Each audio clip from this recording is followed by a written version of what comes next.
کیا وہ ڈبے اور بھینس کے دودھ میں. نیچے بعض لوگوں نے کمنٹس کیا ہے اس کو کیا پتا, ڈاکٹر بنا ہوا ہے, بھینس کے دودھ میں اتنے جراثیم ہوتے ہیں اور ان کو کیا پتا. ایکچولی یہ ٹوپی ڈرامے چھوڑ دو, نیچر کے خلاف کبھی بھی اتنی ہر چیز کے لیے وہ بہت زیادہ تحقیق کی بعض چیزیں دو چار کی طرح ہوتی ہیں. میں نے کہا تھا نا تازہ دودھ پیو, نکالو اور پی جاؤ. اس نے کہا اس کو پتہ ہی نہیں ہے ڈاکٹر بنا ہوا ہے, تازہ دودھ پیئیں گے وہ تو ایکچولی جراثیم اور یہ اور ٹوپی ڈرامے. تازہ دودھ میں جراثیم جب ہوں گے جب تھوڑی دیر اس کو رکھ لیں, پھر جرمز پیدا ہوں گے. اور اگر کوئی ڈاکٹر کہتا ہے نا ادھر دودھ نکال کے فوراً پینا نقصان دہ, وہ ڈاکٹر غلط کہہ رہا ہے. سمجھتے ہو, پیغمبروں نے پیا بھائی ایسے ہی, ہمارے نبی اسی طرح دودھ پیتے تھے, بکری کا دودھ نکالا اور فوراً پی گئے. پیغمبر غلط کا کبھی کوئی ایسا کام نہیں کرتے جو صحت کے لیے نقصان دہ ہو. تمام پیغمبروں نے ایسے ہی دودھ پیا ہے. حلب الشاۃ, ہاں جب یہ دکان پہ آ گیا تو پتہ نہیں کتنے ٹائم کے بعد گوالوں کے پاس آیا بھینس سے نکل کے. جو بھینس نے دیا تھا وہ سچی مچی کا تھا. اب جو گوالا دے رہا ہے اس میں گوالے کے اپنے بھی کچھ چیزیں, اس نے مکھیاں, مینڈک, گوبر, بہت ساری چیزیں اس میں شامل ہو چکی, پسینہ اور پتہ نہیں کیا کیا ہوگا, اللہ ہی جانے. اسی وجہ سے اس کو چھان لینا چاہیے تاکہ اس میں سے لال بیگ اور مینڈک نکل جائے. آپ کہہ رہے ہوں کہ مکھیاں ہوتی ہیں, مکھیاں تو بہت چھوٹی چیز ہے بھائی, مکھیاں تو بہت چھوٹی چیز ہے. جب کافی ٹائم گزر گیا تو اس کو بوائل بھی کرنا چاہیے. اب اس کو بوائل کریں کیونکہ اب یہ اس کنڈیشن میں نہیں ہے, اب تو اس میں پتہ نہیں کیا کیا شامل ہو گیا, تو اس کو چھانے بھی اور کیا کریں. لیکن پھر بھی یہ بوائل, یہ جو اتنی ٹائم گزرنے کے بعد جب آپ بوائل کر کے پیئیں گے, یہ ڈبے سے پھر بھی لاکھ درجہ بہتر ہے. یہ ڈبے سے پھر بھی لاکھ درجہ بہتر ہے. اس پہ آپ کہیں گے مفتی صاحب آپ کی کیا تحقیق, آپ کوئی ڈاکٹر ہے؟ آپ پی کے دیکھ لو. یہ بھینس کا دودھ جو گوالے دے رہے ہیں نا, جس میں مینڈک بھی نہا چکے ہیں, غسل جنابت کر چکے ہیں مینڈک اس میں, اور پتہ نہیں کیا کیا ہے, اس کو جب اس کو بوائل کرنا ضروری ہے کیونکہ یہ قدرت کا دیا ہوا نہیں ہے, اس میں اپنے بھی تصرفات ہیں ان کے. اس کو جب آپ بوائل کرو گے تو پھر بھی یہ اس ڈبے سے بہرحال بہتر ہے. اس کی کیا دلیل ہے؟ اس کی دلیل ہے پی کے دیکھو, مزہ نہ آئے پیسے واپس. آپ ڈبے کا بھی پیئیں, یہ پیئیں, آپ کے چہرہ سرخ ہونا شروع ہو جائے گا تھوڑے دنوں میں. یہ جو گوالے والا ہے, سمجھتے ہو, کیونکہ یہ اس کو اس پروسیس سے نہیں گزارا گیا جو کمپنی عام طور پہ دودھ کو اس پروسیس سے, بھائی دودھ کو سیو کرنے کے لیے اس میں کیمیکل ملائے جاتے ہیں. ڈبے کا دودھ تو بہت عرصے سیو رہتا ہے, ٹھیک ہے جراثیم اس میں نہیں ہے, لیکن خالی جراثیم ہی دنیا کا سب سے بڑا مسئلہ نہیں ہے. وہ ایک میں کہتا تھا نا, ایک آدمی بائک لینے آتا ہے, ایک آدمی نے نئی بائک خریدی, محلے والے ہر تھوڑی دیر میں یار بائک دے دو میں پیٹرول ڈال لوں گا. اب وہ منع کیسے کرتا کہ پیٹرول بھی ڈال رہا ہے, ہر تھوڑی دیر میں بائک کی ایسی کی تیسی کر دی لوگوں نے, چلا کے پیٹرول ڈال کے. ایک دن کوئی بندہ آیا کہ جی بائک چاہیے, پیٹرول ڈال دوں گا. وہ خالی ڈبہ لے کر آیا, اس میں پیٹرول ڈال کے چلا, اس میں پیٹرول ڈال کے چلا. یہ کیا, اس نے کہا صرف پیٹرول نہیں چاہیے ہوتا, بائک کی اور بھی چیزیں کھستی ہیں. تو کمپنیوں نے جو ہے نا اپنے ڈبے کے دودھ کو مارکیٹ میں چلانے کے لیے جراثیم کو ہوا بنا کے پیش کیا. دیکھو اس میں جراثیم ہوتے, اس میں جراثیم نہیں ہوتے. واقعی نہیں ہوتے ڈبے کے دودھ میں جراثیم, لیکن وہ جس پروسیس سے گزرا ہے, اس پروسیس کی جتنے پروسیس سے وہ گزر چکا ہے, اس کی وجہ سے اس کی وہ واٹ لگ چکی ہوتی ہے جو بھینس کے دودھ کی گوالے نے واٹ نہیں, گوالے نے صرف مینڈک کو ڈبکیاں دلوائی ہوتی ہیں اس میں, سمجھ رہے ہو. تو اس میں اتنے سارے وہ پروسیس, دیکھو تجربے سے بڑی کوئی چیز ہوتی ہے. ڈاکٹر بھی تجربے پر ایمان رکھتے ہیں نا, حکیم لوگ بھی. آپ کسی ڈاکٹر کو بتاؤ یہ دوا کھانے سے مجھے فائدہ ہوا ہے, ڈاکٹر کہے گا ساری تحقیق گئی ایک طرف, جب تجھے فائدہ ہو رہا ہے تو کھا لے.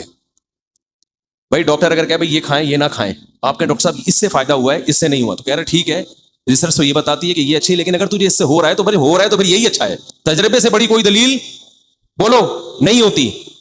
تو آپ تجربہ کر کے دیکھ لو, یہ والا دودھ اپنے بچوں کو پلاؤ, خود بھی پیو, آپ میں ریزسٹنٹ پاور بڑھے گی, آپ میں بیماریوں کے خلاف دفاع کی قوت بڑھے گی, آپ گوالے کی طرح مستنڈے ہو جاؤ گے معذرت کے ساتھ. اگر کوئی گوالا بیٹھا ہوا ہے, گوالے دیکھیں کیسے ہوتے ہیں, ایسی پی کے نا, پیتے بھی اتنا نہیں ہے, صرف دودھ کی خوشبو میں سارا دن گھوم رہے ہوتے ہیں. وہ ادھر نکالا ادھر آیا, وہ خوشبو سے اتنا کچھ ہوتا ہے کہ وہ بھی تھوڑے دنوں میں کیسے گول مٹول ہو جاتا ہے. ایسی پاور ہوتی ہے ان کے ہاتھ میں. تو ڈبا ہوتا ہے, سمجھ رہے ہو. تو بچوں کو بھی یہ پلایا کرو, گائے کا بھینس کا دودھ تازہ پلاؤ, سب سے بہتر ہے. جب دودھ کو بوائل کرتے ہیں تو وہ قدرتی حالت پہ نہیں رہتا, اس میں ظاہر ہے وہ ملائی الگ ہو جاتی ہے, جو ایک قدرت نے کمبینیشن بنایا ہے, وہ تو گاڈ خدا کا تحفہ ہے نا انسانوں کے لیے. آپ جب اس میں چینجنگ کریں گے تو ظاہر ہے پھر وہ چیز نہیں رہے گی اس کے اندر.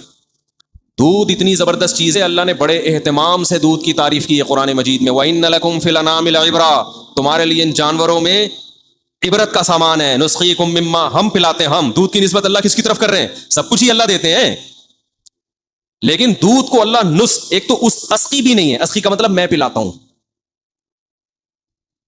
اور یہ بھی نہیں اللہ نے کہا گائے پلاتی ہے تمہیں یا بھینس پلاتی ہے بکری پلاتی ہے، نا نا نا نا نا نا نا۔ ہندوؤں سے یہی تو گڑبڑ ہوئی ہے، ہندوؤں نے کہا گائے دودھ پلاتی ہے لہذا گائے کی عبادت کرو، اللہ نے کہا گائے نہیں پلاتی، کون پلاتا ہے؟ میں پلاتا ہوں، گائے کو میں نے بنایا۔ تو کیا شان سے اللہ نے دودھ کی تعریف کی ہے۔ اسقی نہیں کہا، اسقی کا معنی میں پلاتا ہوں، نہ نسقی ہم پلاتے ہیں ہم۔ جب کوئی بڑا آدمی دعوت کرتا ہے تو چھوٹی چیز کھلاتا ہے یا بڑی چیز کھلاتا ہے؟ ارے کسی سیٹھ نے آپ کی دعوت کی بڑی پرتکلف، آپ کو بھائی سیٹھ صاحب ہے بھائی، یہ تو بہت بڑا آدمی ہے، اس کی دعوت میں جائیں گے تو کیا ہوگا، آپ گئے تو اس نے دال چاول لا کے رکھ دیا آپ کے ساتھ۔ میں تو خوش ہوں گا کیونکہ میں تو دال چاول شوق سے کھاتا ہوں، لیکن ایک عام آدمی بولو خوش نہیں ہوگا، یار یہ ہم تو آئے تھے بکرے ہوں گے اور یہ کیا رکھ دیا اس نے۔ دوسرے ایک پوائنٹ تو یہ ہوا کہ جب کوئی بڑا آدمی اکرام کے طور پر کچھ کھلاتا ہے تو چھوٹی چیز بولتے کیوں نہیں؟ دودھ پیتے تو بولتے نا دودھ پیو گے تو بولو گے، ڈبہ نہیں بول سکتا۔ ہوتا ہے ڈبے میں بھی کچھ چیزیں لکھی ہوئی ہوتی ہیں اوپر نا کہ vitamin A B C D کچھ لکھا ہوا ہوتا ہے، تو ہوتا ہے، میں اس کا انکار نہیں کر رہا، لیکن وہ آلٹرنیٹ قدرتی، یہ بھی قدرتی ہی ہوتا ہے ڈبے کا، لیکن اکثر اس کو ایسے پروسیس سے، یا تو سعودی عرب کا ڈبہ ہو نا، وہاں تو گائے کا دودھ اسی طرح پیک کر کے پلا دیا، تو یہاں کے ڈبے سعودی عرب کے ڈبے نہیں ہیں۔ بعض دفعہ ایسا ہوتا ہے بالکل وہ نیچرل اس میں ہی پیکنگ کر لی جاتی ہے، کوئی کیمیکل نہیں ہوتا، وہ تو پھر وہ تو اوریجنل ہی ہے۔ تو اللہ کیا قرآن میں کہہ رہا ہے؟ اسقی نہیں کہ میں پلاتا ہوں، نسخی ہم پلاتے ہیں، یہ بتانے کے لیے کہ یہ پلانے والا بہت بڑا ہے اور تمہارے اکرام کر رہا ہے، یہ چھوٹا، یہ بہت بڑی ذات ہے، وہ تمہارے اکرام کر رہی ہے۔ نسخی ہم پلاتے ہیں، من بین فرثن ودمن، فرمایا سوکھا چارہ تم اس جانور کو کھلاتے ہو تو اس کے گوبر اور خون کے بیچ سے ہم تمہیں لبنن خالصن، ایسا دودھ اس کے تھنوں میں اتارتے ہیں، خالصن جس میں نہ گوبر کی بدبو، نہ گوبر کی رنگت، نہ خون کی بدبو، نہ خون کی رنگت۔ اللہ اس کے کلر کی بھی تعریفیں کر رہے ہیں اور اس کے ٹیسٹ کی بھی تعریفیں کر رہے ہیں، لیکن اللہ کا کلر بھی ہمیں پسند نہیں آ رہا اور اللہ نے جو ٹیسٹ پیدا کیا وہ بھی ہمیں پسند نہیں آ رہا۔ بچے کہتے ہیں ابو ہیک آ رہی ہے، بھینس کے دودھ سے کیا آ رہی ہے؟ بچوں کو دیسی گھی سے آج کل کیا آ رہی ہے؟ ہیک آ رہی ہے، تھو ایسے کر رہے ہوتے ہیں بچے۔ جو خوشبودار دودھ اور خوشبودار گھی ہے آج کل برگر فیملیوں کے بچوں کو اس سے کیا آ رہی ہے؟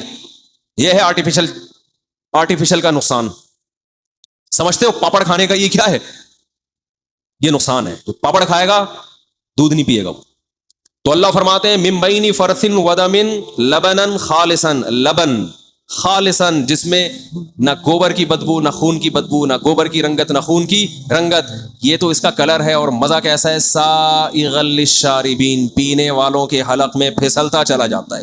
ہمارے حضرت جب اس آیت کی تلاوت کرتے تھے فرماتے ہیں اتنا مزہ آتا ہے کہ جیسے ایک گلاس دودھ تو پی لیا، پھسلتا چلا جاتا۔ حضرت تو بہت خلاف تھے کہ چائے کے نا، تو وہ کہتے تھے اللہ نے اتنا اچھا دودھ پیدا کیا، پتی ڈال کے دودھ پتی بنا کے بیڑا ہی اس کا خرک کر دیا۔